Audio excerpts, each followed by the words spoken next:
amigos e amigas, está começando mais um programa Toque do Coletivo Alvorada.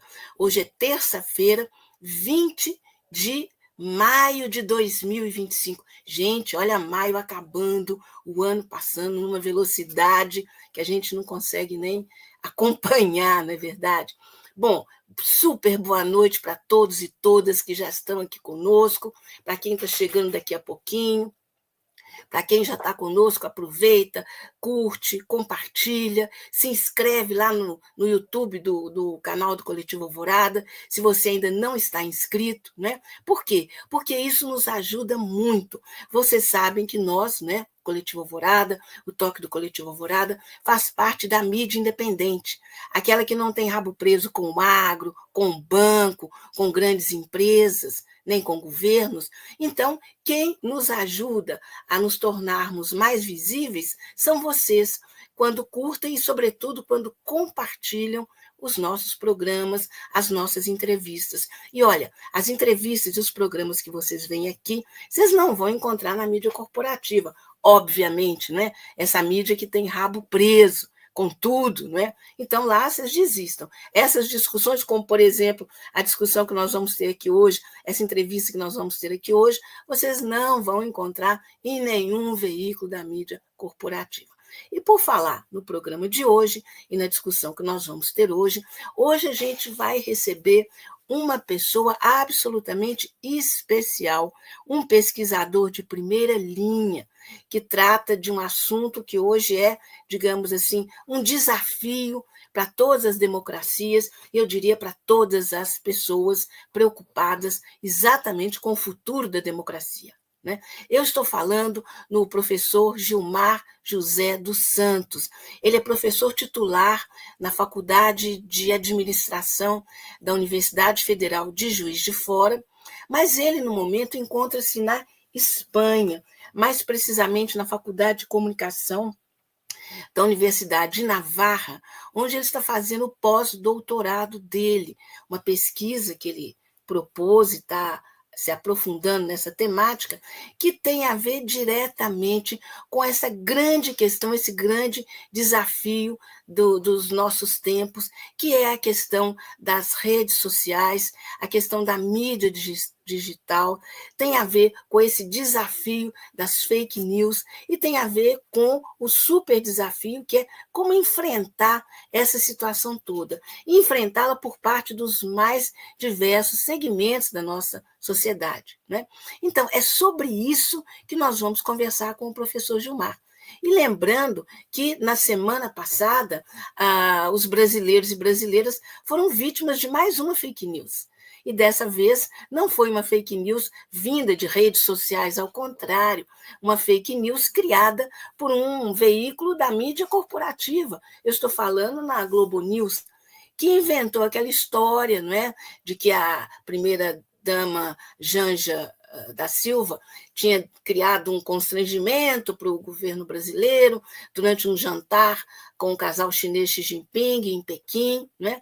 E atribuiu a uma fonte em off. O presidente Lula, obviamente que estava, desmentiu, colocou as coisas nos seus respectivos lugares, mas o resto da mídia foi junto, criou-se aquele clima, né, crítico à primeira-dama. Não é a primeira vez que a mídia corporativa faz isso, né? E com isso vai desgastando o governo, vai se tentando desgastar o governo num processo de guerra híbrida, né? Que tem tudo a ver com a necessidade de um letramento digital crítico, né, para a sociedade brasileira. Né? Aliás, eu diria que para todas as sociedades, mas o nosso caso específico é aqui, né? O desafio nosso. Bom, vou chamar então o professor Gilmar José dos Santos, que já está aqui conosco. Boa noite, Gilmar, tudo bem? Boa noite, Ângela. Um prazer estar falando com você e uma honra, né, mais uma vez, estar aqui no canal Coletivo Alvorada. Não, prazer e honra nosso, viu? Bom, eu quero começar com uma curiosidade. Você está do outro lado do Atlântico, né, professor Gilmar? Enfim, como observador atento da mídia brasileira e internacional, como é que você viu essa história, essa fake news, né, envolvendo a primeira-dama Janja na semana passada. Isso repercutiu muito aí na Espanha, na Europa? Como é que foi? Teve uma certa repercussão, principalmente porque a esquerda aqui na Espanha ela é muito fã do Lula. Os partidos, os políticos, os cidadãos de esquerda que admiram muito o Lula. E, por incrível que pareça, os cidadãos aqui são mais bem informados sobre o Lula e sobre o que acontece no Brasil do que os próprios cidadãos brasileiros. É uma coisa que eu acho meio, sei, paradoxal, né? Mas eu fiquei O que se sabendo atribui hoje que essa coisa tão paradoxal que do outro lado do Atlântico sabe-se mais sobre Lula e o governo Lula do que aqui mesmo no Brasil? Principalmente a mídia, né, Ângela? A mídia e a presença da direita e da extrema-direita nas redes sociais. O que aqui a mídia não. É lógico, a mídia daqui também ela tem os seus comprometimentos, mas de uma forma diferente, né, daí do Brasil. Ela não é comprometida com a política brasileira, né? Então acaba a gente tendo uma visão mais neutra, mais objetiva do que se passa no Brasil, né? Eu estava na Espanha também, em outra ocasião, quando o Lula estava preso, e em fevereiro de 2019, né? E logo depois ele concedeu uma entrevista, né, para um canal espanhol, e depois novamente em 2020 também eu estava na Espanha, foi pouco antes da crise da Covid, e novamente, né, uma entrevista, né, do Lula, né, num canal espanhol, que nenhum canal brasileiro se preocupou em fazer, né? E em contraste, né, nós temos aí, desculpa o trocadilho, né, o contraste, né, o UOL fez uma entrevista, né, com o ex-presidente Jair Bolsonaro, inelegível, prestes a ser condenado, e pautando temas como as eleições de 2026. Né? Então, para mim, assim, um descabimento. Né? Então, por aí você vê o quanto que, às vezes, a gente fica mais bem informado sobre o próprio país, estando longe dele, do que internamente, né, recebendo as notícias da mídia brasileira. E isso é um alerta para a gente refletir sobre o poder que a mídia tem de construir a realidade. Né? Então, o cidadão brasileiro, né, que está aí e só tem acesso a essa grande mídia, que ela tem um lado partidário nítido e não esconde isto. Né? E, então, obviamente, esse cidadão ele vai ter uma imagem, né, uma noção, um sentimento do que acontece no país totalmente viesado. Então, isso reforça cada vez mais, né, a necessidade de controle da mídia, de letramento midiático, o desenvolvimento de competências midiáticas críticas, né, para a gente entender esse papel da mídia. Uhum, exato. Bom, como um estudioso da mídia, um pesquisador, né, é o tema do seu pós-doutoramento, eu gostaria que você fizesse uma análise, você que conhece também profundamente a Espanha, acompanha, né, a mídia espanhola, esteve aí várias vezes, está morando atualmente, né, esse período na Espanha, faz um paralelo entre a mídia espanhola e a mídia brasileira, porque, olha, os países têm semelhança, quer dizer, a Espanha passou por um longo período de ditadura, uma redemocratização complicada também, não é? Mas a Espanha tem, digamos assim, um espectro bastante plural de mídia, coisa que nós não temos no Brasil. Fala um pouquinho sobre isso, até para quem está nos acompanhando entender essas duas realidades. Bom, a gente deve lembrar, né, que a Espanha ela está inserida no contexto da União Europeia, né? E a União Europeia, queira ou não, em muitos aspectos, ela está mais avançada nessa questão da democracia e da própria vigilância da democracia. Então, os próprios órgãos, né, aí, europeus, eles têm esse controle, essa preocupação, né, dessa vigilância da democracia. Então, essa questão está muito mais avançada aqui, né, do papel dos meios. Não é que, né, não tenha problemas, né, mas está numa dimensão diferente daí do Brasil. Né. É claro, né, por exemplo, eu estava falando em 2019, né, eu estava aqui, e estava aquela polêmica lá na Venezuela, né, do Guaidó, né, que se autodeclarou presidente, e alguns veículos de comunicação aqui da Espanha, por exemplo, o El País, totalmente viesados, né, a favor da deposição do Maduro, né.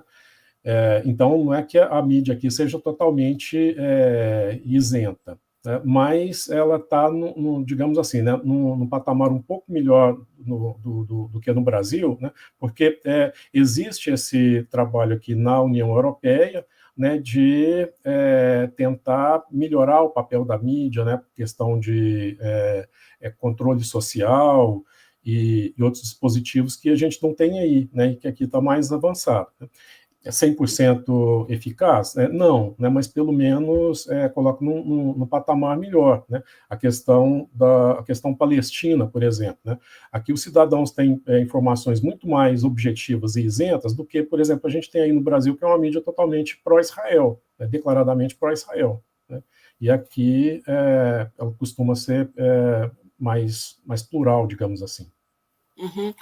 Um aspecto que eu gostaria que você aprofundasse, né, se for possível, é a questão que na redemocratização na Espanha, né, nesse pacote de redemocratização, entrou a democratização da mídia e a criação de TV pública, emissora de rádio públicas, né?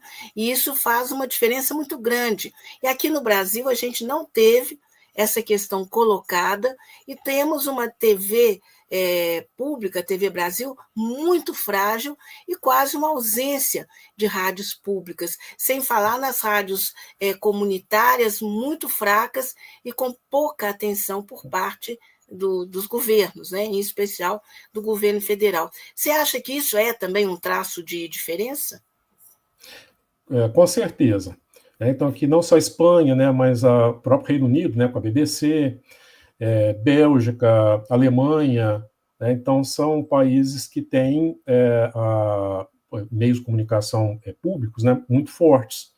E isso, com certeza, faz a diferença. Agora, não basta eles serem públicos, né, tem que ter independência, um controle social, e recursos, né? Um aporte de recursos, porque para você fazer uma TV independente, de qualidade, que não seja comprometida com o capital por meio da venda de espaço publicitário, obviamente esses recursos têm que sair de algum lugar. Né? Então, não só governos, né, mas do ponto de vista de estados, como uma política de Estado, de financiar esse tipo de veículo. Né? E é importante essa independência porque não é um veículo de um governo, né? E sai aquele governo, vão sair todos os quadros, né? Vão ser demitidos, vão ser renovados, não. É uma política de Estado, né? Que pode entrar o partido A e depois esse partido A é substituído pelo partido B, essa política continua. Né, com independência, com rigor, né, e principalmente com esse controle social da mídia. Né? Uhum. Uma coisa assim que sempre me chamou a atenção é o fato de, historicamente, né, na Europa, os meios de comunicação, sobretudo rádio e TV, à medida que eles foram crescendo, a regulação, ou seja, a legislação, né, sobre eles, foi acompanhando esse crescimento. Aqui no Brasil, os meios surgiram sem nenhuma regulação, totalmente comerciais, e aquela história, né? Se é impossível educar um adulto, é quase impossível, ou muito difícil, né? Regular um meio que assumiu um tamanho e um poder muito grande. Né? Nesse sentido, como que você vê essas campanhas que volta e meia, e ela voltou agora no domingo com os 3 principais jornais brasileiros Folha, Globo, Estado de São Paulo, dizendo que qualquer tentativa de regular redes sociais, como que é o presidente Lula, e até pediu apoio, né, para o presidente chinês Xi Jinping, no caso do TikTok, que isso é censura. Né? Como é que você vê essa postura da mídia corporativa brasileira? Bom, eles estão construindo um discurso, uma narrativa, né, vamos dizer assim, de que é censura e que não pode ter controle, mas eles não falam, por exemplo, né, que existe o controle. Só que esse controle está sendo exercido do ponto de vista comercial, né, privado. A gente tem um controle privado. Por quê? Essa relação, né, da mídia com o mercado, e não só porque é a publicidade que sustenta, né, a maior parte da operação, né, desses veículos, mas é porque os próprios donos dessas mídias eles fazem parte do que Bourdieu chamava, né, desse campo social, que fazem parte também, né, Faria Lima, os empresários da Fiesp, etc. Né? Então, tem o controle, a gente já tem o controle, só que esse controle está sendo exercido, né, pela elite, né, pelos empresários, pelo capital. E o ideal seria, né, que esse controle fosse social, né, que esse controle fosse em prol, né, do interesse público. Né? Uhum. E aí, quando vem falar, por exemplo, porque censura, né, por exemplo, na China. Né, na China, o controle é estatal. Né? Uhum. Então, pode criticar e tudo. Né, mas uma coisa que é uma realidade que a gente não pode deixar de falar. Né? Na China o controle é estatal, mas, por exemplo, esse controle estatal ele não permite que seja divulgado coisa de pseudociência, negacionismo científico, proselitismo religioso, agora está vendo que essas questões desse pastor mirim, né, que viralizou aí tudo, né? Então, por exemplo, isso na China, né, jamais isso seria permitido. Né? Aí vai falar que o controle, claro, né, que o controle estatal, né, ele você fica sujeito, né, à questão de um partido, né, no caso da China, né, um estado governado, né, por um partido único durante muito tempo, né, mas ainda assim eu ouso falar, né, eu ouso julgar aqui, né, que é melhor do que o controle que a gente tem, porque o nosso controle é o controle econômico. Então, ouvir falar que não tem, que não pode ter controle, né, é balela. Eles estão falando o seguinte, né, nós queremos continuar controlando. Uhum. Exato. Aí, bom, eu vou explorar um pouco, você é publicitário de formação, a sua tese de doutorado tem a ver com linha editorial, né, de grandes empresas jornalísticas, e, aliás, uma tese muito interessante. Né? A maioria das pessoas tende a achar que censura é sempre do Estado. Né? Até porque, durante um período aqui no Brasil, durante a ditadura, né, aqueles 21 anos tenebrosos, de 64 a 85, grande parte desse tempo realmente existiu uma censura estatal. Mas a censura estatal já acabou há muito tempo, mas existe uma outra censura que você mencionou rapidamente, eu gostaria que, se possível, que você aprofundasse, que é a censura econômica. E essa a maioria das pessoas sequer percebe a existência dela, e talvez seja a mais daninha e a mais presente nos dias atuais.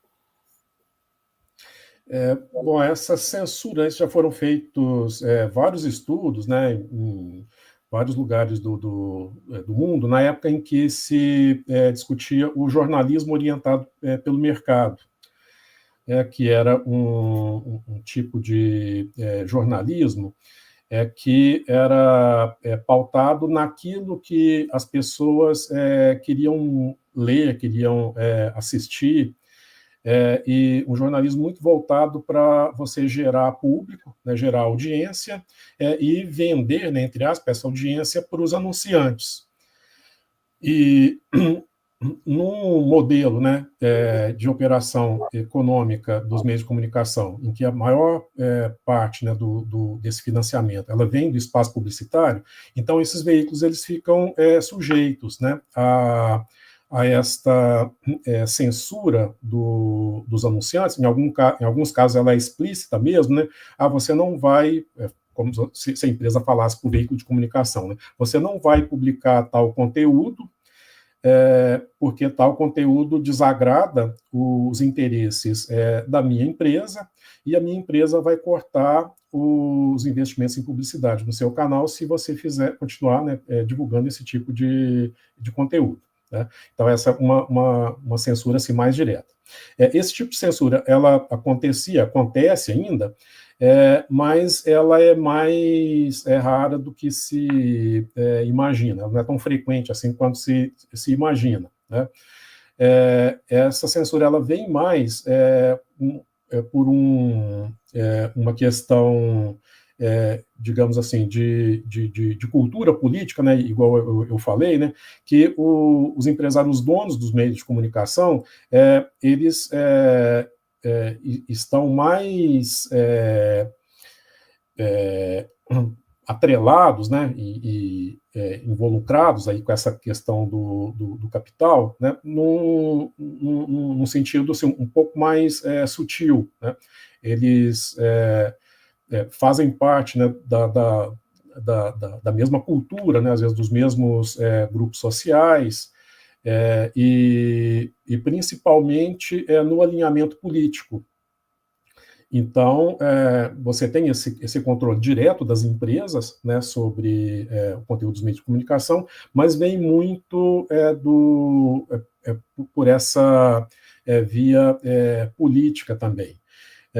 Então, por exemplo, que na minha tese de doutorado eu mostrei, eu acabei, né, achando que eu ia chegar a um determinado resultado, e cheguei a um resultado totalmente diferente da que eu imaginava, que aqueles veículos de comunicação que eram mais voltados, né, à implementação do conceito de marketing, de satisfazer o cliente, etc., esses veículos estariam mais suscetíveis a essas pressões dos empresários. Né? Mas o que eu encontrei foi o seguinte, né, que esses veículos eram exatamente os veículos que prezavam mais pela qualidade do conteúdo editorial, porque, como eles tinham uma diversidade maior de anunciantes, eles não ficavam tão sujeitos à pressão de um único anunciante. Se aquele anunciante retirasse o investimento publicitário naquele veículo, isso não faria tanta diferença assim para as finanças daquele veículo. E quanto mais o veículo de comunicação era dependente de poucos ou um anunciante, ele era mais suscetível a esse tipo de pressão. O que não inviabiliza a tese, né, de que mesmo os grandes veículos eles estão susceptíveis a essa pressão, mas essa pressão ela não chega dessa forma direta, né, tipo, você não vai publicar esse conteúdo porque eu vou retirar o investimento publicitário do seu veículo. Ela vem dessa forma mais sutil e muitas vezes pela pressão política, porque a gente sabe, no Brasil, o controle da mídia, o controle do capital, controle das grandes empresas, né? Isso tudo está na mão de uma elite que também controla o sistema político. Né? Então, a gente acaba chegando, né, aí na mesma raiz, né, do problema, né? Que enquanto a gente tiver uma elite que controla tudo, inclusive a mídia, né, então a gente fica sujeito, né, a esse tipo de situação.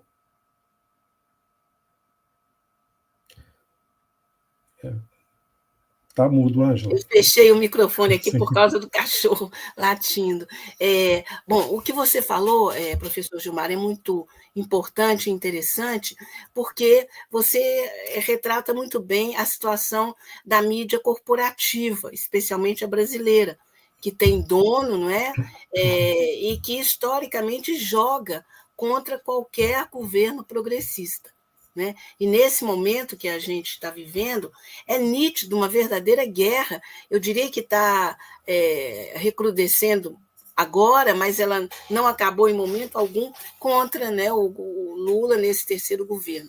Mas, além da mídia corporativa, a gente tem também no enfrentamento explícito a governos progressistas e ao governo Lula, as grandes plataformas, as big techs, né, estadunidenses, e conforme a reclamação, a crítica do presidente Lula e da primeira-dama também, Janja, e ela apanhou muito, né, muitas fake news contra ela na semana passada, também uma plataforma chinesa, uma big tech chinesa, né, a TikTok, também está nessa, né, de muito espaço para a extrema-direita, um espaço indevido, inaceitável para a extrema-direita. Como é que você vê, você que está aprofundando no estudo dessa questão, essa relação entre a mídia tradicional, corporativa brasileira e as big techs nas mãos de, sei lá, meia dúzia de milionários no mundo?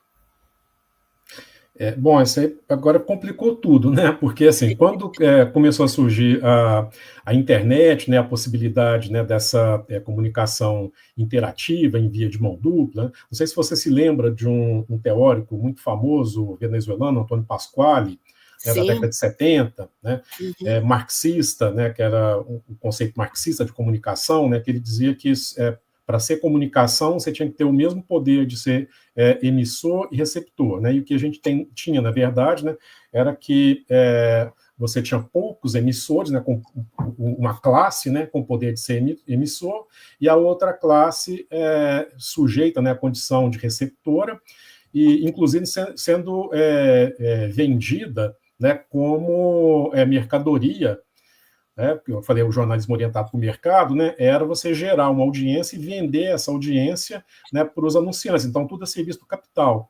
Então, quando surgem as plataformas de internet, que você poderia entrar e criar o seu blog, ter o seu perfil nas redes sociais, onde você poderia expor suas ideias, então parecia materialização daquela utopia, né, que Antônio Pasquale colocou lá nos anos 70. Mas em pouco tempo, o que a gente viu? Né, que hoje em dia as grandes plataformas, né, é um oligopólio, né, está na mão de quê? De 4 mega empresários, né? Tudo bem, né, que eu posso entrar lá e divulgar o meu conteúdo, mas a gente sabe, né, que por meio desses processos, né, de algoritmos, que é uma caixa preta, a gente não sabe como que funciona. Engraçado que as próprias inteligências artificiais, né, criadas por essas grandes plataformas, quando você pergunta, faz esse tipo de pergunta para elas admitem que os conteúdos de direita, extrema-direita, eles circulam mais, têm mais visibilidade do que os de esquerda, né? E, além disso, aqueles conteúdos que propagam um discurso de ódio também têm grande visibilidade. Por quê? Porque eles geram engajamento, né, comentário, curtida, e tudo isso dá visibilidade. E, mais uma vez, né, vem a serviço do capital, né, que quanto mais visibilidade tiver, né, melhor, porque vai vender anúncio. Então, não mudou muita coisa do ponto de vista, né, de estrutura de propriedade e de isso está a serviço do interesse público, né, continua a serviço, né, do interesse do capital e de uma elite política mundial, infelizmente de direita e de extrema-direita. E está mais complicado ainda, porque esse tipo de mídia hoje, ela passa a pautar a mídia tradicional. Então, por um exemplo, né, o Nicolas Ferreira faz uma fake news, todo mundo sabe que é fake news, ele sabe que é fake news, as próprias pessoas que estão compartilhando aquilo ali sabem que é fake news. E o que a grande mídia faz? Você vai lá no UOL, vai no G1, tal, em vez deles criticarem, né, que você tem um parlamentar divulgando fake news, não, qual que é o foco, né, a manchete lá no UOL, por exemplo, né? A postagem de Nicolas Ferreira tem não sei quantos milhões de visualizações, e isso é um problema para o governo federal. Onde é que está ali eles falar o que é o objetivo ali naquela questão, naquele fato jornalístico, né? Que você tem um parlamentar divulgando fake news e até hoje não aconteceu nada com ele. As plataformas não fazem nada, porque aquilo gera engajamento e é interesse delas. E nessa onda, né, de dizer que não pode censurar nem nada, né, mas também essas plataformas estão alinhadas com a direita e a extrema-direita, a gente viu agora, né, com o Trump, né? Eles entra e sai de Mar-a-Lago lá agora, né? Os donos lá, né, das grandes plataformas, então a gente sabe muito bem de que lado que eles estão. Então, aí tem ainda essa complicação, né, que agora esse tipo de conteúdo passa a pautar a mídia tradicional. Mas o oposto também é verdade, porque o discurso da mídia tradicional, da velha mídia, né, da mídia corporativa aqui no Brasil, é de que ela é a mídia que checa, né, as informações e que ela reproduz a verdade, né? Quando a gente vê que não. Ela, inclusive, tem sido autora de fake news. Exemplo concreto, na semana passada, essa fake news que a Globo News divulgou. E os outros todos, ela divulgou meio que num apito de cachorro, e os outros veículos da mídia corporativa foram atrás. Aquela história que uma fonte em off teria dito do constrangimento que a primeira-dama criou no jantar, né, com o casal Xi Jinping e a comitiva do Lula e tal, e que, na verdade, não tinha fonte, era fonte em off, então não tinha, e quando esse absurdo foi parar na entrevista coletiva de balanço da viagem do presidente Lula à China, ele colocou as coisas no devido lugar e disse, não, eu que levantei o assunto, né, do TikTok, a Janja aprofundou, porque ela conhece mais esse assunto do que eu, não teve constrangimento, não teve nada, né, mas a fake continuou. Né? E aí fica uma coisa difícil, porque uma informação sem fonte acaba se sobrepondo a uma informação com fonte, que era o próprio presidente da República, e não apareceu ninguém para contestar a informação do presidente da República. E é uma fake também por parte da mídia corporativa. Sim, bom, isso eles sempre fizeram, né, Ângela, de uma forma ou de outra, né? Você conhece aquelas teorias de jornalismo, né? Newsmaking, newsframing, né? Então, às vezes, você não precisa nem falar a mentira, né? Você precisa nem de inventar dados, digamos assim. Mas a forma como você divulga a notícia, né? Como você redige, como você enfoca a ênfase, né, notícia. que você dá nesse ou naquele aspecto, Isso, né? Ou não falar nada, né? O complô do silêncio, a espiral do silêncio também é uma maneira. Igual o exemplo que eu dei, né, da notícia lá sobre a fake news do Nicolas, né? Eles não falaram mentira, né? De fato, né, ele teve milhões e milhões lá de visualizações, né? E de fato aquilo era um problema para o governo federal. Né?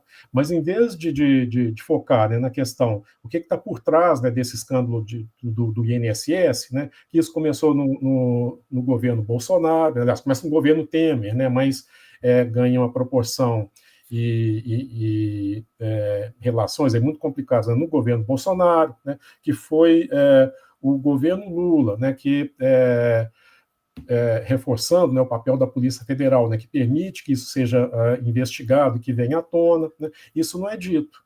Né?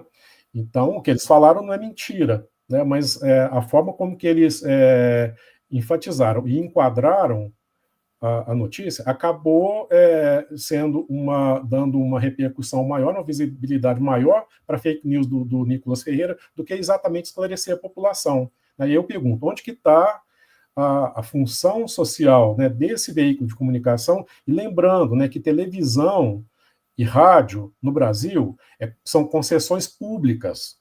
A empresa é privada, né, mas a concessão é pública. Igual você tem uma linha de ônibus, por exemplo. A empresa de ônibus ela é empresa privada, né?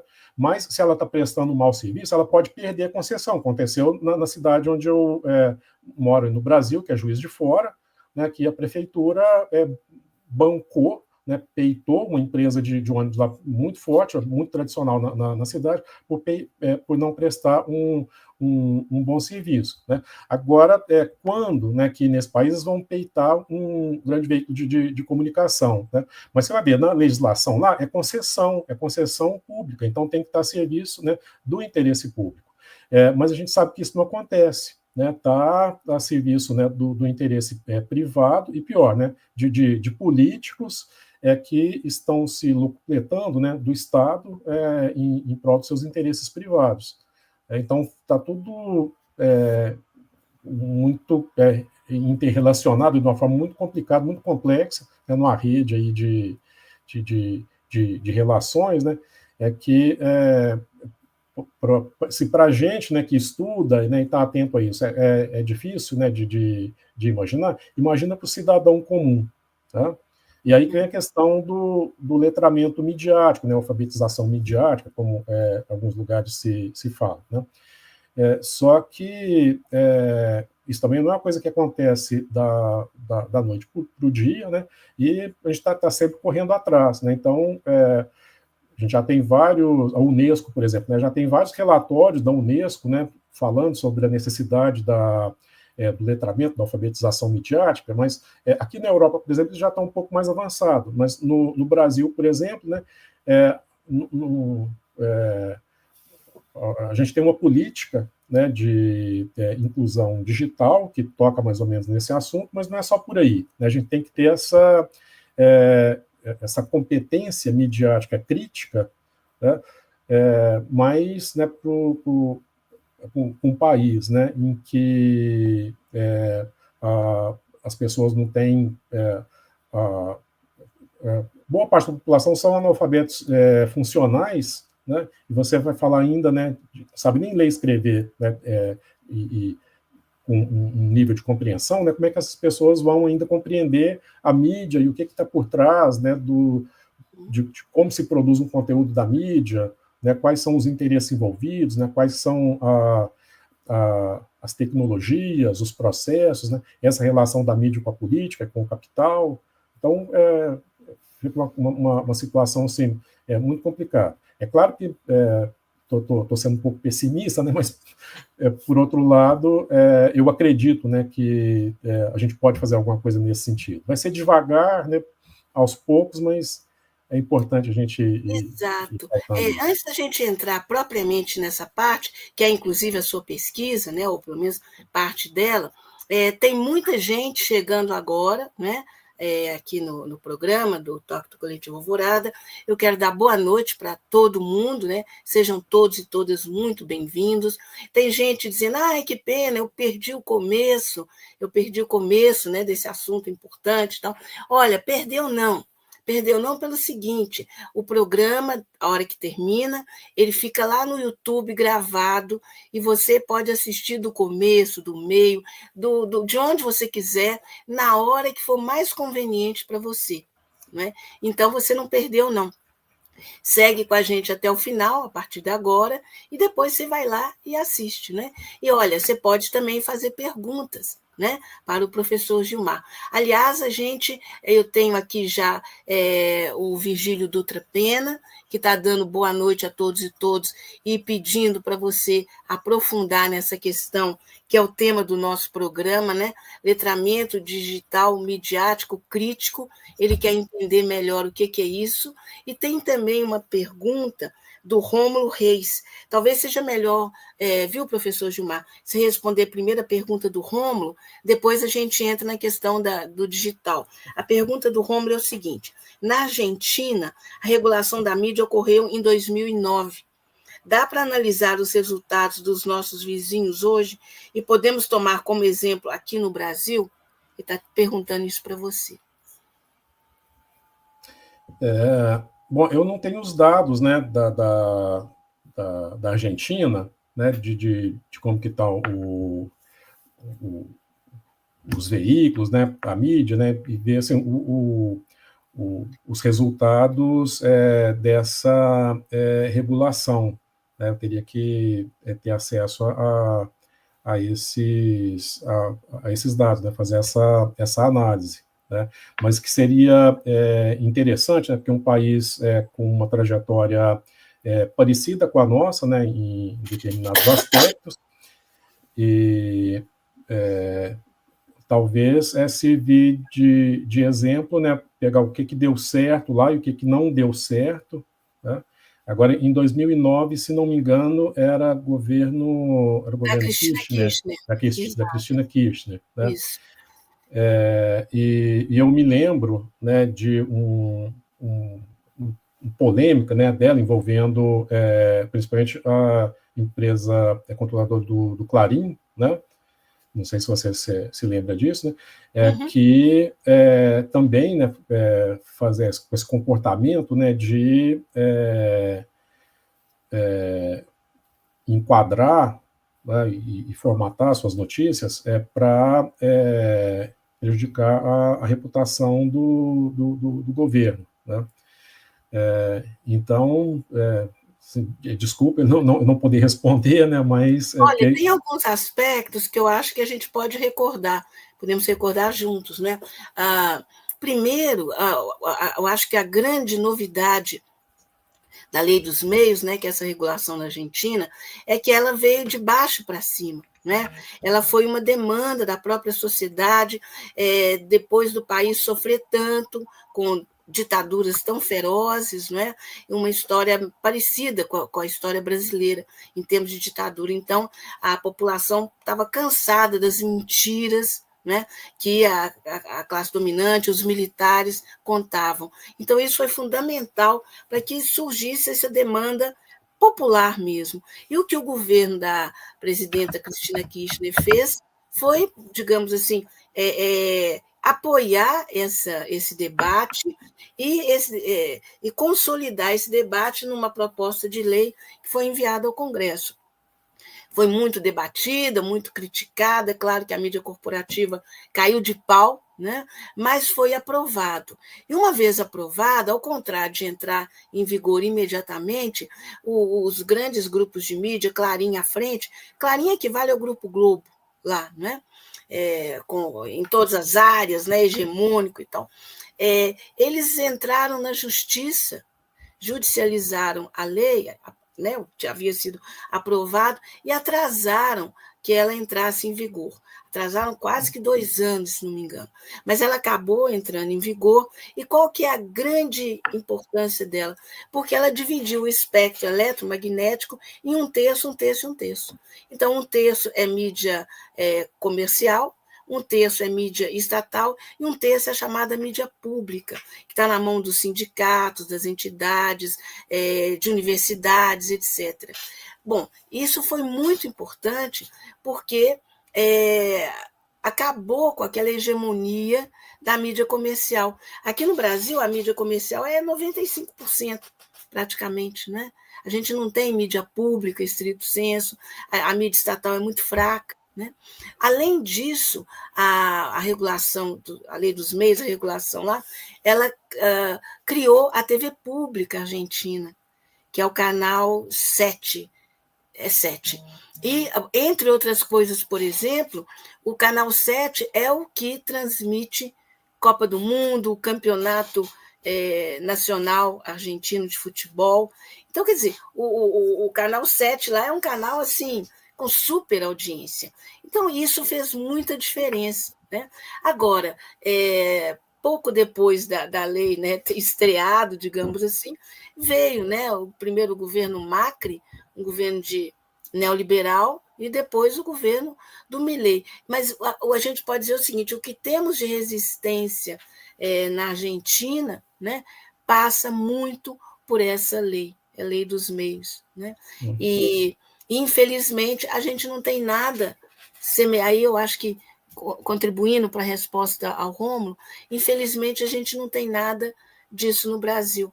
Né? A legislação que a gente tem, que regula rádio e TV, é uma coisa do século passado, de 1962, mais do que caduca. Né? E com essa caduquice de legislação de um lado nos meios tradicionais e uma não regulação nas plataformas big techs, né? A gente chega na situação atual. Aí eu devolvo a bola para você falar dessa questão da importância, que é a sua pesquisa, né, que está em curso, do letramento midiático digital crítico. Fala para a gente o que é isso. Bom, por que letramento midiático crítico? Né? Porque até então, até pouco tempo, falava-se da importância, né, começou com o termo alfabetização midiática, depois no Brasil a palavra alfabetização acabou sendo substituída por letramento, em Portugal eles chamam de literacia, E na minha pesquisa eu estou usando mais a expressão competência. E por que crítico? Né? Porque no início era muito focado para o aspecto técnico, tecnológico e instrumental. Então, por exemplo, como é que você vai usar um smartphone? Né? Como é que você vai criar o seu blog? Então, muito voltado para essa questão técnica e tecnológica, principalmente dos novos meios. Só que a gente sabe que só isso não é suficiente.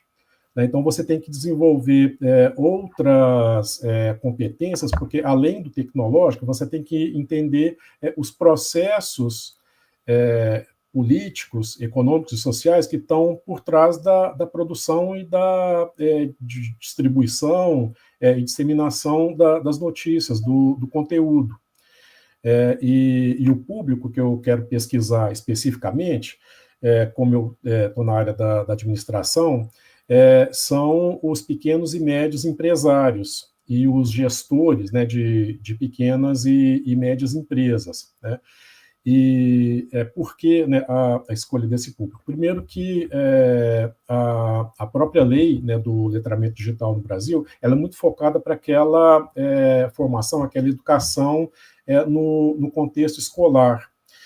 E tem se discutido muito, inclusive aqui na Europa, um dos motivos, né, pelos quais eu vim fazer o pós-doutorado aqui na Universidade de Navarra, é principalmente a questão dos novos públicos, né, que não seja o público jovem, criança, adolescente, tal, em idade escolar. E esse público, né, especificamente esses pequenos e médios empresários, eles formam um público, uma audiência que está tendo um papel muito controverso no Brasil, principalmente de oposição aos governos progressistas. Progressista que eu falo no sentido de mais voltados para o desenvolvimento social, distribuição de renda, melhoria da qualidade de vida da população. Né? Então, seja via socialismo, keynesianismo, estruturalismo, não vou entrar nessa questão, né, nesse debate, né? Mas vou chamar aí de governos progressistas. Né? Esse conjunto de cidadãos, né, esse público, essa audiência, acaba comprando um discurso, né, de oposição a essas políticas, sem nem saber direito o que é isso. Então, são aqueles pequenos empresários que estão aí nos grupos de WhatsApp, né, nos Instagram, aí nos Twitter, sabem usar aquilo do ponto de vista técnico, né, sabe, por exemplo, fazer uma postagem, sabe compartilhar, sabe ler, né, acessar ali as postagens, né, seguir um perfil de influenciador digital, né, mas não tem a consciência crítica, né, de como é que aquele conteúdo foi produzido e mais sério do que isso, né, a que interesse está servindo ali aquele conteúdo. Então, são pessoas, né, que, por exemplo, eles defendem interesses de uma elite, de uma classe social, a qual eles não pertencem. Porque se você pensar hoje, uma empresa, né, que tem um faturamento de 10 milhões de reais por ano, esse cara ele pode até pensar que ele é rico, mas ele não é. Ele, do ponto de vista de classe social, né, ele está muito mais próximo daquele cliente dele que é beneficiário dos programas sociais, o SLT, né, e depende muito, né, do aumento real do salário mínimo, do que dos banqueiros, né, que ele vai lá pedir empréstimo e paga o olho da cara ali de juros, ele não paga os mesmos juros, por exemplo, que um mega empresário recebe. Aliás, às vezes o mega empresário ele não vai nem pagar juros, às vezes ele não vai nem pagar nada, porque ele vai receber benefício fiscal e tudo. Né? Então, ele tem que entender como que a mídia constrói essa ideia na cabeça dele. Né? Isso ele só vai conseguir com esse letramento midiático crítico, com essa competência midiática crítica. Só que isso é uma coisa muito complexa, porque antes disso tem que vir uma outra coisa, que é uma educação para a cultura democrática. Né?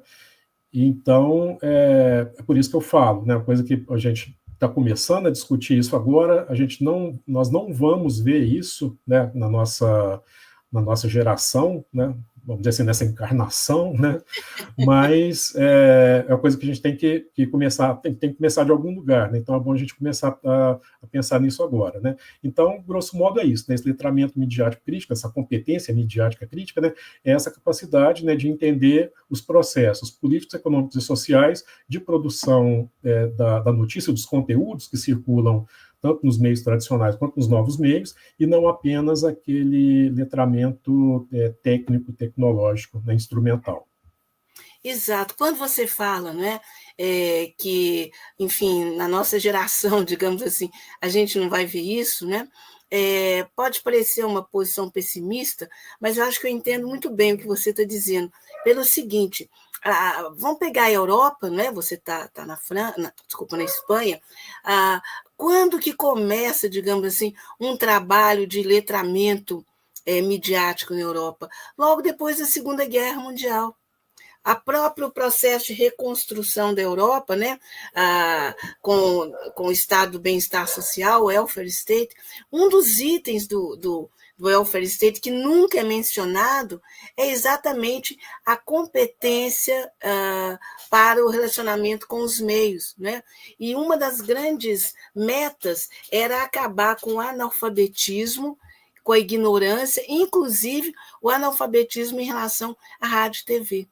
E aqui no Brasil, nós enquanto sociedade, saímos de uma cultura oral, porque não passamos pela cultura livresca, né, do saber ler e escrever com proficiência e tal, e fomos do oral para o oral, porque nós saímos dessa não competência de ler e escrever, fomos para o rádio, do rádio pulamos para a televisão, agora pulamos para as redes sociais, né? Sem que essa primeira competência tivesse sido desenvolvida, como aconteceu na Europa. Sem falar que foram o quê?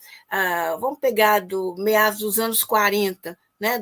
Depois do fim da Segunda Guerra Mundial, até pelo menos 1979, quando a Margaret Thatcher vence na Inglaterra e tem início, né, o neoliberalismo aí do outro lado do Atlântico, foram décadas, né, de um aprofundamento dessa consciência democrática em relação à mídia. E nós aqui não tivemos nada. E agora nós vamos ter que enfrentar isso tudo junto, misturado de uma vez. E aí? Exatamente, né? Agora eu falei, a gente tem que partir de algum lugar. Então a gente tem que começar, né, a soltar a nossa voz aí, né, para essa questão, né, não só desse letramento midiático, né, mas desse letramento, o desenvolvimento, né, para essa cultura democrática. Que a gente não tem, né? E não tem por quê? Porque isso nunca foi interesse da elite. Né? Então, a nossa democracia, né, além dela ser muito jovem, né, é uma democracia muito frágil, né, nas classificações, né, eu não me lembro mais qual que é o instituto, né, que fez uma classificação, né, dos governos, né, no mundo inteiro, quanto à questão do nível, né, da democracia. Né? E o Brasil está nos países classificado como a democracia fragilizada, né, a flawed democracy, que é o termo que estava em inglês. Desculpa, eu não me lembro o nome da instituição, mas eu tenho esse texto, que alguém tiver interesse, eu posso pegar depois. Né? Enquanto as democracias mais desenvolvidas, mais estáveis, né, por exemplo, o Canadá, os países escandinavos, depois vem um outro nível, né, que são as democracias, né, um pouco mais estáveis, mas que não chegaram nesse nível, e entraria a própria Espanha, né, e a gente estaria no nível abaixo, né, que são as democracias fragilizadas e ameaçadas. né, e que Estados Unidos, inclusive, entrou nessa categoria Trump agora conseguiu também. essa proeza, né? Então, por exemplo, né, dos textos que eu estava lendo ontem, aqui para minha pesquisa, é um relatório do Conselho da Europa de 2018 sobre o que se precisa fazer para ter uma educação, né, para cultura democrática.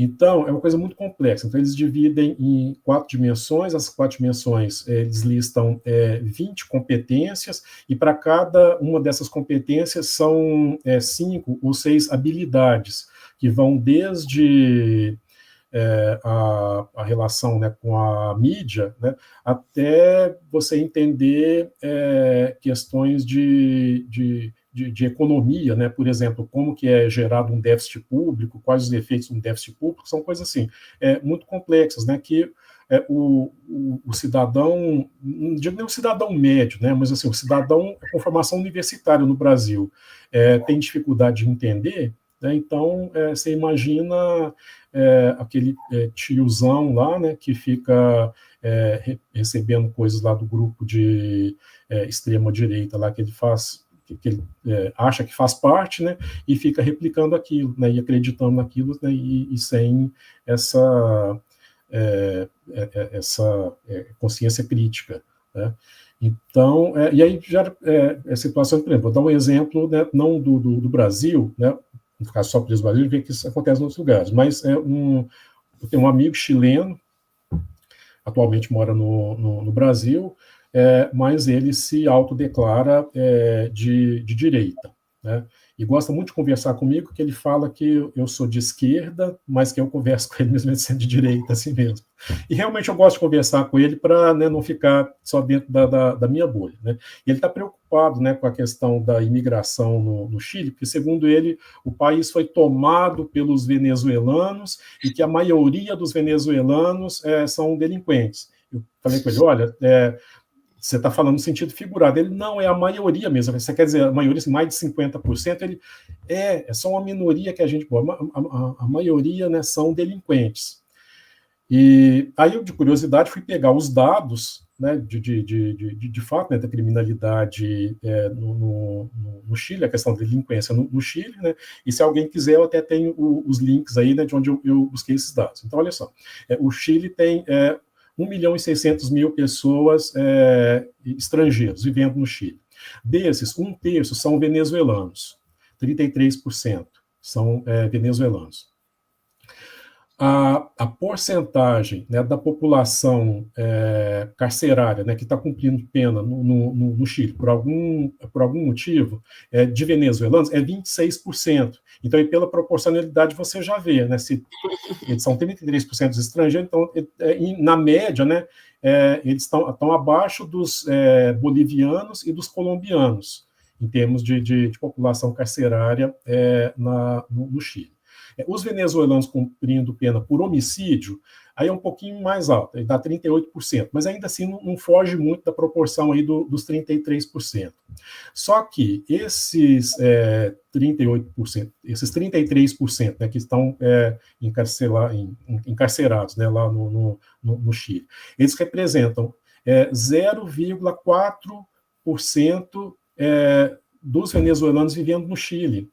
Então, ou seja, não é a maioria, entendeu? É 0,4%, está muito longe de ser a maioria. Mas a população carcerária no Chile subiu 90 e tantos por cento no governo Boric. Olha, isso não é sinal de que a criminalidade subiu no governo Boric. Pode ser que agora estão prendendo mais as pessoas, né? As pessoas estão sendo punidas, né? E não necessariamente porque aumentou a criminalidade. Porque se você for olhar por esse dado, em El Salvador, né, lá do Nayib Bukele, né, que está toda a extrema-direita, né, toda encantada com ele, lá a população carcerária aumentou 300%. 9% dos adultos homens, né, jovens, em El Salvador, estão na prisão, né? Então, se for assim, né, se essa lógica, né, vale para o Bot, então tem que valer para o Bukele também, né? Então, esse tipo de coisa que é difícil, né? Então, você pegar um comentário desse, né, e checar, né? Então, por exemplo, eu levei um tempo, né, para ir pesquisar e tudo, onde que estava esse dado e tudo. E a maioria das pessoas, elas não vão fazer isso, elas vão pegar uma informação, né, que elas recebem via WhatsApp ou nas redes sociais, e se aquilo tiver o chamado viés de confirmação com as crenças delas, elas vão divulgar aquilo, sem checar se aquilo é verdade ou não. Né, porque nem todo mundo, né, sabe, né, ir lá naqueles sites de fast-check, né, de checar se aquilo é verdade ou não. Alguns não sabem acessar, e mesmo assim, às vezes a pessoa não tem, às vezes não tem interesse. Né? Às vezes sabe que aquilo é fake news, mas divulga assim mesmo. Então, uma situação assim, que a gente vai levar um tempo ainda, né, para chegar num nível... que você está dizendo é muito importante pelo seguinte, eu vejo inclusive com os meus alunos na UFMG, né, alunos de jornalismo, não vou generalizar, mas assim, existe uma vontade, um desejo quase assim, de que algo miraculoso aconteça e seja possível entender, né, de uma vez por todas o que é fake news e tal, enquanto que a coisa é muito mais complicada. Eu acho que esse que é o ponto fundamental da sua pesquisa, se eu estou entendendo exatamente o que você está colocando, né? E muito interessante, porque enquanto uma parte da sociedade, né, e não é uma parte qualquer, estou falando de estudantes da área, né, tem essa vontade, assim, quase que como se fosse necessário codificar ali e tal, e não algo muito mais amplo. O que eu estou entendendo que você está falando é o seguinte: se não tiver uma base de cultura, de conhecimento sólido na sociedade, regrinhas para checar não vão resolver. Né? E eu vejo que aqui no Brasil, quando se fala em discutir, né, letramento midiático, né, letramento crítico e tal, grande parte está demandando essas regrinhas, quase como fosse receita de bolo contra a desinformação, contra a fake news, sendo que a única forma de combater uma fake news, se eu estou entendendo o que você está dizendo, professor Gilmar, é um conhecimento sólido, é cultura, é entender. Por exemplo, naquele episódio do Pix, faltou o conhecimento básico de funcionamento do Pix para as pessoas sacarem que aquilo era fake news. Agora, né? Tem uma série de fake news também dizendo que porque a primeira-dama vai ter que prestar contas do que ela gastou no exterior, a comitiva. Mas, gente, essas prestações de contas já são de rotina no governo federal. Né? Então, as pessoas não conhecem nada do funcionamento, né, dos poderes e tal. E aí, realmente, elas viram, sei lá, massa de manobra, viram pessoas úteis, né, a quem quer fazer esse tipo Exatamente, né? Porque a extrema-direita, né, qual que é a principal tática deles, né? Eles sempre propõem soluções simplistas para problemas complexos. Né? Então, por exemplo, tá ruim a situação econômica é por causa dos imigrantes, então vamos acabar com os imigrantes. Né? Então, o Brasil não desenvolve, o Brasil está assim, está assado. É porque o PT quebrou o Brasil, a Dilma quebrou o país, então vamos tirar a Dilma. Né? Então, eles sempre vêm com essas questões, essas soluções simplistas, né? E que não vão funcionar. E depois eles mesmos implementam, né? Então, Bolsonaro mesmo falava, né? Nós vamos soltar, isso ele falou mesmo, né? Eu tenho registro dessa notícia também, né? No encontro de empresários, antes dele ser eleito ainda, né? No encontro de empresários, ele falou que perguntaram como é que o senhor pretende acabar com a violência no país. Nós vamos espalhar panfletos nas favelas falando para os criminosos se entregarem. Se eles não entregarem, a gente vai metralhar, sei lá o que e tal, né? A favela inteira, né? os empresários aplaudiram, né? Não estou falando assim, né, que ele falou isso para um bando de ignorantes, né? Os empresários aplaudiram, né? Então você vai pensar, pô, em primeiro lugar que quase todo mundo que mora na favela, né, não é bandido, né? Então você ia metralhar todo mundo. Eu quero saber no outro dia quem que ia trabalhar na casa desses empresários, né? Quem que ia lá ser a babá, o porteiro deles e tudo, porque nas grandes cidades essas pessoas moram nas favelas, né? E não ia acabar com a criminalidade no Brasil, porque a gente sabe que o criminoso, né, uma parte dele pode até estar na favela, né? Mas outra parte está, inclusive, lá no Congresso, no Senado, tudo de tornozeleira eletrônica, né? Então a gente sabe que a situação não é simplista desse jeito, né? Mas aquela pessoa, né, com a educação mediana, essa cultura democrática, não digo mediana, né, mas assim, abaixo da média, né, ela compra esse discurso, né, e até mesmo, né, quem tem uma formação sociopolítica, né, mais sofisticada e tudo, por exemplo, a questão, né, do déficit público, né, e da taxa de juros, por exemplo. A gente sabe que está por trás disso, né, um discurso, né, neoliberal, e que esse discurso favorece uma classe social, que é a classe do capitalista, do capital especulativo, né? Porque, por exemplo, vou falar, se tiver algum economista aí, eles vão brigar comigo, né? Mas por exemplo, né, Keynes, né, ele falava o seguinte, né, que muitas vezes você pode emitir moeda e usar o déficit público, por exemplo, para financiar obras públicas estruturantes, né, de infraestrutura, por exemplo, e que isso não é ruim para a economia, isso não necessariamente gera inflação, né?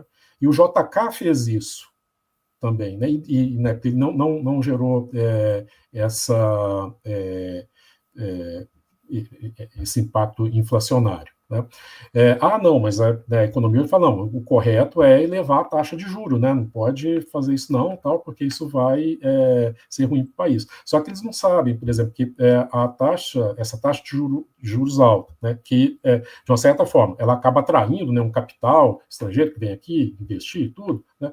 Mas no fim das contas é a população que acaba financiando isso, esse rentismo, porque a taxa de juro alta, né, isso gera despesa para o governo também.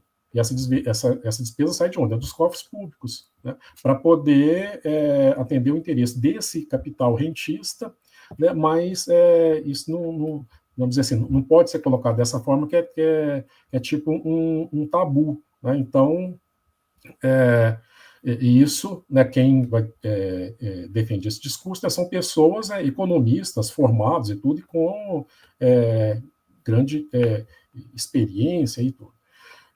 Então,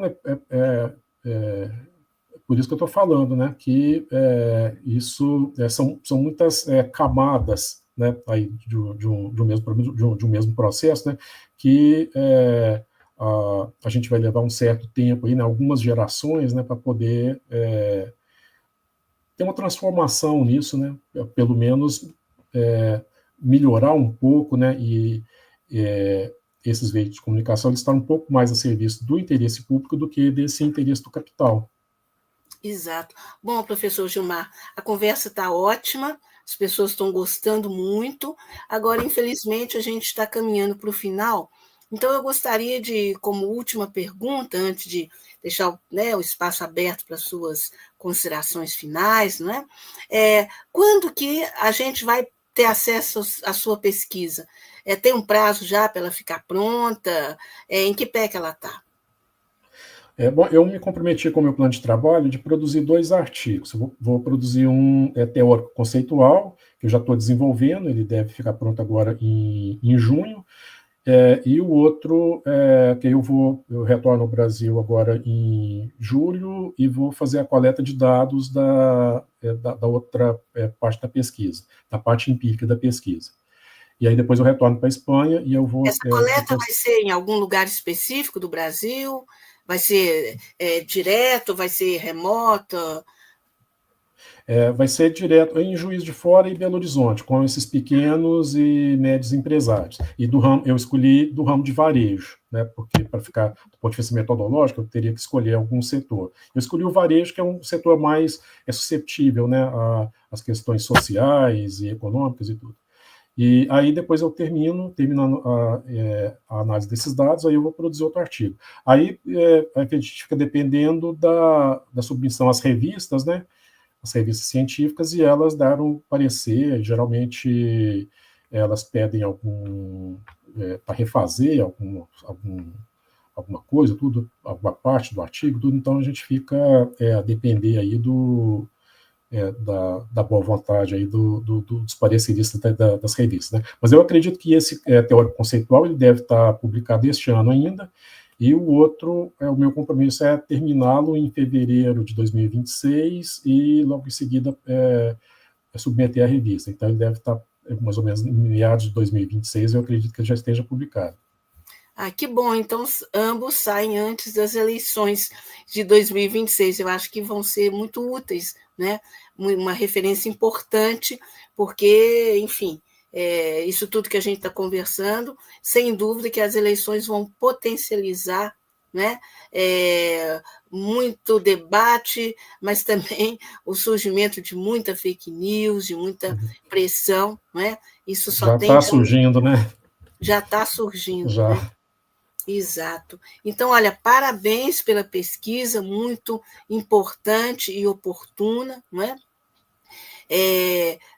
Eu estou muito interessada, né, nessa pesquisa que você está fazendo, vou ler com maior interesse, é um tema que eu também estudo, não na profundidade que você está estudando, mas é um tema da maior importância, eu diria que para todos, né, para toda a sociedade brasileira. Bom, palavra aberta para você falar o que quiser. Bom, eu só tenho a agradecer, né, Angela, aí o espaço, né, para divulgar a pesquisa. A gente sabe que a divulgação científica no Brasil também ela é difícil, porque a população não se interessa, né, por esse tipo de conteúdo, né? E fica aí o convite, né, para as pessoas e conhecerem um pouco mais desse conceito, né? Pode pesquisar aí na internet do Google, né? Letramento midiático crítico, ou competência midiática crítica, ou alfabetização midiática, vão ter acesso aí a vários documentos, né, e coisas assim, inclusive cartilhas, né, de como fazer isso. Se tiver alguém aí que seja professora ou professor, em qualquer nível, ou em qualquer área, né, se puder inserir esse tipo de conteúdo nas suas disciplinas, ou algum projeto aí nas suas instituições, né, vai contribuir bastante, né, porque, como eu falei, é um trabalhinho que a gente vai fazer aí de formiguinha, né, aos poucos, mas a gente tem que começar de algum lugar. Né, então, aqui na Europa já está um pouco mais avançado, né, mas aí no Brasil a gente precisa ainda de levar isso um pouco mais a sério. Né. Então, quem puder, né, divulgar isso, né, ou praticar isso, né, e a gente acredita que já é um grande avanço. Então, fica aí a dica do professor Gilmar José dos Santos para professores, né, de qualquer disciplina, em qualquer nível, né? Jornalistas, né, também, que puderem divulgar, olha, isso existe, isso é importante também. Claro, claro, né? Fiquem atentos, né, para todos esses documentos, esse material que está disponível aí, né? Basta uma busca, não é? E esse material é muito útil, né? E podendo ser aprofundado aí, né, nos diversos níveis de sala de aula, né, desde primeiro grau, ensino médio e na própria universidade, né, que tem obrigação de ir fundo nisso, mas lamentavelmente tem passado bastante batido, né? E nesse sentido, eu aproveito, e é uma informação que também com alegria que eu conto para todos vocês e para o professor Gilmar, o Coletivo Alvorada, né? Nós estamos formalizando uma parceria com a UFMG, através do departamento ao qual eu pertenço, de comunicação social, para um projeto de extensão em que nossa proposta do Coletivo Alvorada e minha é a gente trabalhar o combate à desinformação através do trabalho junto a jovens periféricos em Belo Horizonte, né? E em várias áreas, né? Meio ambiente, urbanismo, a própria questão da periferia, juventude e mídia. Né? Então, digamos assim, é um trabalho de formiguinha, né? Mas tem que começar, e vai começar, né? Porque a gente não pode assistir de braços cruzados o que a gente está vendo, né? Seja a mídia corporativa, seja as plataformas fazerem com a nossa democracia, né? Com a nossa população. Então é Parabéns isso. pelo trabalho de vocês. A gente que dá parabéns pelo seu trabalho, né? O nosso ainda vai, nesse item, vai começar, né? Mas olha, muito obrigada mesmo pela entrevista. Eu estou vendo aqui pela reação das pessoas que as pessoas gostaram muito. Tem gente dizendo que vai ter que ver de novo para debulhar, né, toda a carga de informação, e é isso mesmo, é muita carga de informação mesmo, né? E se você puder ficar mais um minutinho, professor Gilmar, como eu sempre faço, eu dou uma dica de alguma coisa que vai acontecer, alguma coisa importante, né, que tem a ver com o campo progressista, e a dica dessa semana é sobre, eu vou pedir para a produtora técnica, isso, Alexandra é rápida, né? Olha só, esse aqui é o card, viu, gente, do encontro que vai acontecer nesta quinta-feira, dia 22, no Sindicato dos Jornalistas, a partir das 18 horas, nós vamos receber lá o cônsul-geral de Cuba, o senhor Benigno Pérez. Ele vem a Belo Horizonte pela primeira vez, então vai ser uma oportunidade para a gente conhecê-lo, outras pessoas também, os amigos de Cuba, as pessoas que se interessam por Cuba, esse país tão importante, esse país caribenho tão importante, esse país latino-americano tão importante, mas tão sofredor também por causa de embargo há décadas dos Estados Unidos e tal. Então, conhecer um pouco mais sobre Cuba nesse encontro com o cônsul-geral, o seu Benigno Pérez, né? É a primeira vez que ele vem a Belo Horizonte e, claro, que vamos conversar sobre a luta pelo fim do bloqueio dos Estados Unidos a Cuba, a solidariedade importantíssima, né? A Cuba, enfim, a gente participa de uma associação de apoio e solidariedade a Cuba, que é a Associação José Martí, de Minas Gerais, e a gente, através desse encontro, quer estimular cada vez mais essa amizade e essa solidariedade Brasil-Cuba. Então, fica aí o convite, quinta-feira agora, depois de amanhã, dia 22, às 18 horas, e o Sindicato dos Jornalistas, ele fica na Avenida Álvares Cabral, número 400, bem central em Belo Horizonte. Né? Pena, viu, professor Gilmar, que você não esteja aqui, senão eu iria te convidar também para estar presente lá. Bom, gente, estamos chegando ao final do programa e, mais uma vez, muito obrigada, prazer e honra por sua presença aqui, professor Gilmar. Espero a gente voltar a conversar, né, sobretudo sobre os resultados da pesquisa, e também a sua presença aí do outro lado do Atlântico é muito interessante para a gente ir balizando, né, um pouco como que a gente vê o Brasil, né, fora dessa visão, às vezes, um pouco bitolada que a gente tem por aqui. Para todos vocês que estiveram conosco, muito obrigada.